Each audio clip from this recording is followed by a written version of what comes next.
Look at her arm. Caitlin Clark has just 8 non-technical free throws in her last 12 quarters of play. They seemingly hate her. New footage from the Indiana Fever's victory over the Chicago Sky is suddenly getting a lot of attention. But not because of a deep three, a flashy assist, or a viral highlight. Instead, viewers are focused on something far more controversial. Visible marks running across Caitlin Clark's forearm. The scratches have sparked plenty of reactions online, with fans questioning how they happened during the game. To some, they look like the aftermath of intense physical defense. Grabbing, holding, and fighting to slow down a player who is constantly on the move. And now, those marks are becoming one of the biggest talking points from the Fever's win. Game that DiJonai Carrington had circled on her calendar and wanted the world to see happen tonight. And how did it turn out? Caitlin Clark had 37 points, 10 assists, 8 threes, and we got this lovely reaction. But I want to point out something that happened in the game. Some of the Chicago Sky, including DiJonai Carrington, to me, were looking for a fight this game. And Caitlin, instead of talking about it in the media, just did it with her basketball skills. And this is one of the plays that happened. Indiana can regain the lead. Clark, another step back three. Yes! And a little bit of passion afterwards. You love it. This is... So DiJonai purposely runs into Clark, and then Clark just waves her off. Just waves her off. You can tell that Clark was just over that storyline and with that rivalry. But here's where the situation becomes even harder to ignore. When you go back and watch the footage, the biggest question isn't just how the marks appeared, it's how so much of the physical contact seemed to go uncalled. On possession after possession, Clark appears to face tight, aggressive defense, with players reaching, holding, and making heavy contact while the whistle often stays quiet. And this is what has fans talking. It doesn't look, to many viewers, like one isolated incident from a particularly physical possession. Instead, they see a pattern that has been drawing attention for weeks. Now, one viral post has brought that entire debate back into the spotlight.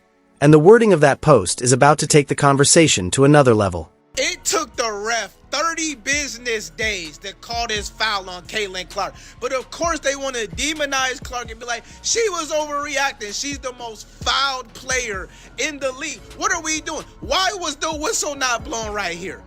Grabbing her, blow the fucking whistle, man. And then she had to do all this again to finally put her hand up. Like, what are we doing, man? Enrique's ugly ass falling down all over the place, foul call. You look at Asia Wilson, foul call, but it takes the ref looking direct. Look, why is her hand not up? Takes the ref 30 business days to call this. But let's demonize Clark. No, all these players fear Caitlin Clark. They fear for their lives when this woman is on the court and they have to hack her, tackle her. I done see some tackle Clark in this game and everything because she's the 11th best guard and we're gonna guard her this way though. Like, you guys are fucking ridiculous, man. It's like the refs just want Clark to get beat up and hacked. These people just want her to just play through it, and it's like, it's not part of the game to get... Now look at this number, because it is difficult to ignore. Over Caitlin Clark's last 12 quarters on the floor, she has attempted just 8 non-technical free throws. 8. Across the equivalent of nearly 3 complete games. That statistic is now fueling an even bigger debate. For a guard who frequently handles the ball, attacks through traffic, and faces constant physical pressure, 8 trips to the line over that stretch has left many fans asking the same question. How is there so little being called? Whether it's missed contact, defensive physicality, or simply the way those games were officiated, the numbers have become impossible for Clark supporters to overlook. About to show you 10 missed calls last game. That Caitlin Clark got fouled and the ref never called it. There's a moving screen. She's moving all over the place. Hits her with the shoulder like always. Look at this. Fouls her, holding her, and fouls the crap out of her. No foul. Look at this. She got fouled the whole game. They didn't call this a foul. Look at this one. Like, her body's all over her. How is that not a foul? Look at this one. Cardosa swipes her once, twice, just tries to grab her. Can you imagine being fouled the entire game? Every time you hit half court, every time you dribble, every time you drive. Look at this. Sheldon clearly has her hand on Caitlin Clark's shoulder when she's shooting it. They even showed a replay. It's exactly where I thought it was. Watch this. Her arm is on Caitlin Clark's shoulder. But pause for a moment and really consider what that number represents. A free throw doesn't happen randomly. It comes when officials determine that illegal contact has taken place. So when a player is repeatedly facing heavy defensive pressure, yet gets to the line only a few times over the span of 12 quarters, it naturally raises questions about what the officials are seeing, and what they may be letting go. That is exactly why this stretch has become such a major talking point around Clark. Fans watching the games point to the grabbing, bumps, and physical defense she encounters and then compare it with the limited number of foul calls she receives. From their perspective, the equation appears backwards. As the defensive pressure intensifies, the whistles seem to disappear.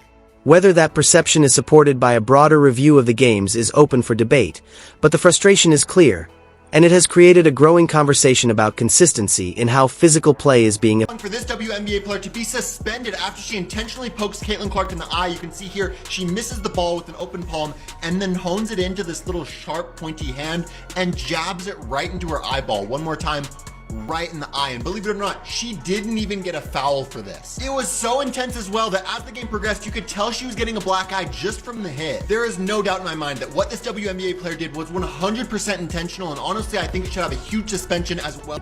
Let's stop pretending this is just another part of the game. Every week, the same problem keeps surfacing. Opponents can't stay in front of her, can't contain her off the dribble, and can't challenge her cleanly without risking a foul. And when traditional defense stops working, some players seem to be reaching for tactics that have little to do with basketball. If an obvious cheap shot is too risky and putting her on the floor would be impossible to hide, the contact gets smaller and sneakier. A lingering hand, a subtle grab, a scratch delivered quickly enough to avoid a whistle but obvious enough to raise questions once the replay appears. That's when this starts looking like something far more serious than normal physical defense. When these incidents keep piling up, you have to wonder whether the objective is simply to slow her down or to frustrate her, wear her down, force mistakes, and potentially take away her ability to keep dominating opponents night after night. Because there's a line between playing tough and deliberately pushing someone to their physical limit. And when that line keeps getting crossed, people are going to start asking why. This wasn't called a foul. This wasn't called a flagrant foul. There was no whistle blown on this play. This play never went under review. This play has absolutely nothing to do with basketball. As you can see, the ball is all the way over there. This is just someone getting mauled. The WNBA is stupid and is not a serious organization. And this is exactly why the free throw numbers matter. They aren't just some viral statistic being passed around to stir up outrage or generate clicks. Look closer at what happens possession after possession. Hard contact, off-ball holding, physical battles away from the play, and hits that never seem to result in a whistle. Caitlin Clark has repeatedly found herself absorbing that kind of pressure, yet the protection she receives often appears nowhere near what you would expect. She takes the contact, gets back on her feet, runs down the floor, and comes right back into the action as if nothing happened. For an outside observer, that level of punishment is difficult to ignore. What makes it even more remarkable is what she does next.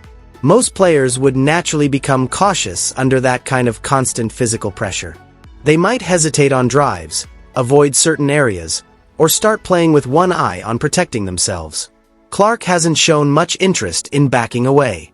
If anything, she continues attacking the same areas where the defense is trying to disrupt her, almost daring opponents to stop her within the rules. And that resilience may be the most overlooked part of the entire controversy. The more physical the game becomes, the more aggressively she seems determined to keep coming forward. These are the plays. Look. Yanking her hair down. Oh, that's a basketball play, y'all. And tell me if you notice a common denominator. Look. Basketball play, look. Basketball play. I didn't know you can rip somebody's hair out. That's a basketball. Look. Ankle injury. That's a basketball play, y'all. Look, poke right in the eye. It's not this many basketball plays in the world. There's not this many coincidences in the world. She went up like this and came down like this and poked an eye. Knocked her all upside her head. Now she got CT. Like, this is what you call a track record. Look, not even going for the ball. Like, come on. But that's what DiJonai Carrington does. And we know, and that's been part of the problem, because we've been telling y'all, this is what she does and has. This isn't the first time DJ Carrington has found herself at the center of this debate. Her physical play against Caitlin Clark has already sparked controversy, including during a playoff matchup when a swipe near Clark's face went viral after it appeared to escape the attention of the officials. And now, it feels like the same story is playing out all over again. The contact happens in real time, the whistle never comes, and the moment only becomes a major talking point after fans slow down the footage and start examining every frame. That gap between what happens on the court and what the replay reveals has become part of the controversy itself. The bigger question is why moments that look so different in slow motion can pass without consequence when they happen at full speed. And while all of this attention is focused on the physicality, the missed calls, and the footage circulating online, something else has been happening quietly in the background. Caitlin Clark has continued putting up numbers that are rewriting the record books. That contrast is what makes the story so compelling. On one side, you have footage of her taking contact while the whistle stays silent. On the other, you have the numbers showing what she has accomplished despite it. Now a tweet highlighting those statistics is going viral alongside the images of her arm. And once you put the footage and the numbers next to each other, the entire situation takes on a completely different level of intensity. 10 assist games in WNBA history, Caitlin Clark, 5. The rest of the WNBA history combined, 4. Take a moment and let that number sink in, because the gap is almost impossible to ignore. Across the entire history of the WNBA, every player other than Caitlin Clark has combined for just 4 games with at least 30 points and 10 assists. 4 games. Clark has already done it 5 times by herself. Think about what that means. In a fraction of the time it took some players to build careers lasting a decade or longer, she has surpassed the combined total produced by everyone else in league history. That isn't simply a hot streak or a few unusually good weeks. It's sustained production at a level the league has rarely, if ever, seen from a point guard. And the timing makes it even more remarkable. These numbers aren't coming in a vacuum. They're being produced while Clark continues to play through intense physical pressure and constant defensive attention. Most players would naturally think twice about attacking the paint when every drive comes with the possibility of heavy contact. Clark keeps going. She keeps attacking, keeps creating, and keeps putting up historic numbers anyway. That's what makes the statistics so powerful. The numbers aren't just impressive on their own. They become even more striking when you consider what she has had to push through to produce them. Caitlin Clark now has more 30-point, 10-assist games in her career, with 5, than the rest of the WNBA has combined in league history. Let that sink in. I'm gonna have a sip of coffee while that sinks in. Yeah, yeah, by herself, she's got more 30-point, 10-assist games by herself than the entire league combined. Entire league history. This raises a bigger question about consistency. WNBA guards deal with contact every night, but if the same play gets a whistle for one player and nothing for Clark, that's more than ordinary officiating inconsistency. It's a fairness issue. The players are playing the game. The officials set the standard. And when that standard appears to change depending on who takes the hit, trust in the game starts to disappear. So, look at this. This is where you're like, this is loser shit. Oh, I'm going to pretend to flop. DiJonai just shoved Caitlin. She literally just walked into Caitlin and shoved her. Caitlin dribbled the ball and she just shoved her. And she just goes that. Caitlin didn't even throw her head back. And then waits for Caitlin, like, starts shit talking, throws her head back. Caitlin doesn't see her, and then goes and does it again. Like, that is the most loser shit ever. That is the most loser shit ever. Like, and the worst part is that DiJonai checked into the game while Caitlin Clark was while Caitlin was on the bench, and DiJonai started off really well. Really well, DiJonai started. As soon as Caitlin Clark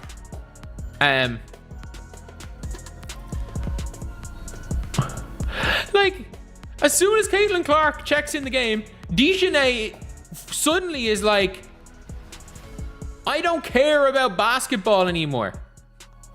I don't care about basketball. The only thing that I care about is, can I go and clip... That's what makes this story so hard to ignore. She's taking scratches, grabs, and heavy contact. Yet instead of backing down, she keeps producing at a historic level. The more opponents try to disrupt her physically, the more she seems to answer on the scoreboard. If the plan was to wear her down or force her into a slump, it simply hasn't worked.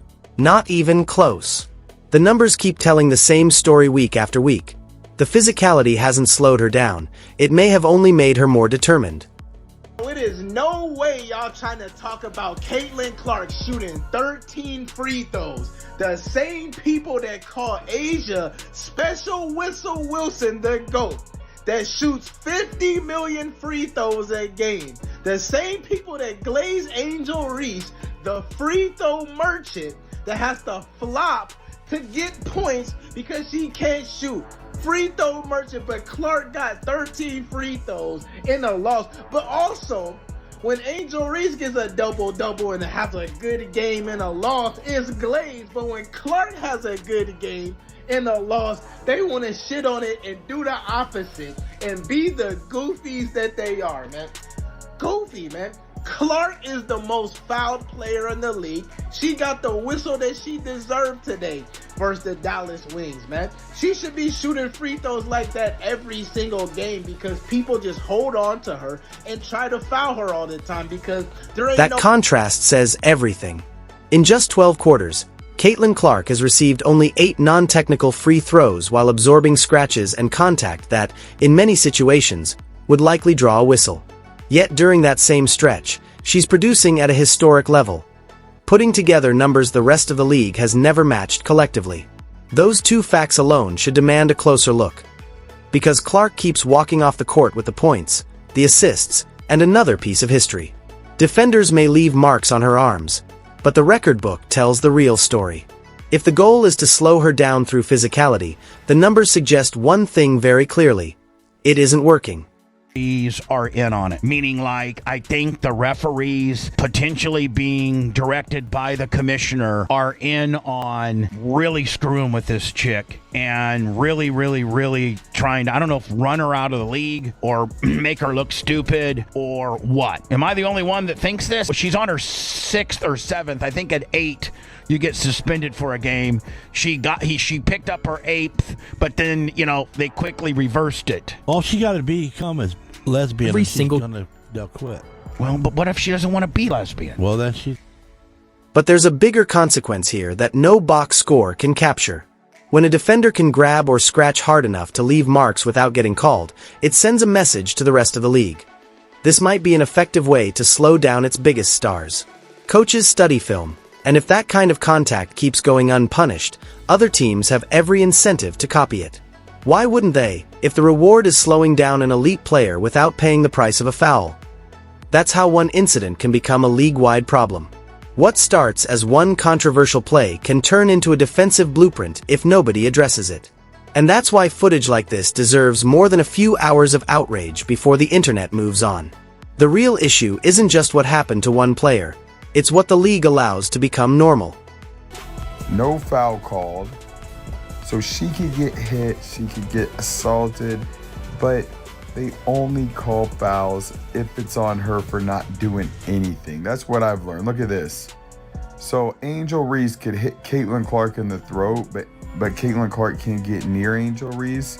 What about this double standard? So she could elbow Caitlin Clark in the chest to create space, but it's a foul on Caitlin Clark, but Caitlin Clark slightly moves her arm and the girl flops, and it's a foul on Caitlin Clark. So keep grabbing, keep scratching, keep testing how long the whistle stays silent. Because Clark has already shown what happens next. She gets knocked around, gets back up, and keeps producing. 5 historic 30-point, 10-assist games that no one else in WNBA history has matched individually.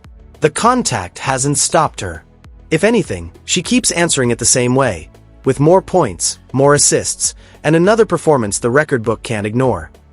But this isn't about claiming every hard foul is intentional or accusing every defender of trying to hurt her. Basketball is physical, and contact is part of the game. The concern is the pattern. When similar incidents keep happening, marks keep appearing, and the free throw numbers raise questions. It deserves more than a quick social media debate. At some point, the league has to take a serious look at what's happening on the floor, before repeated physicality becomes something everyone simply accepts as normal.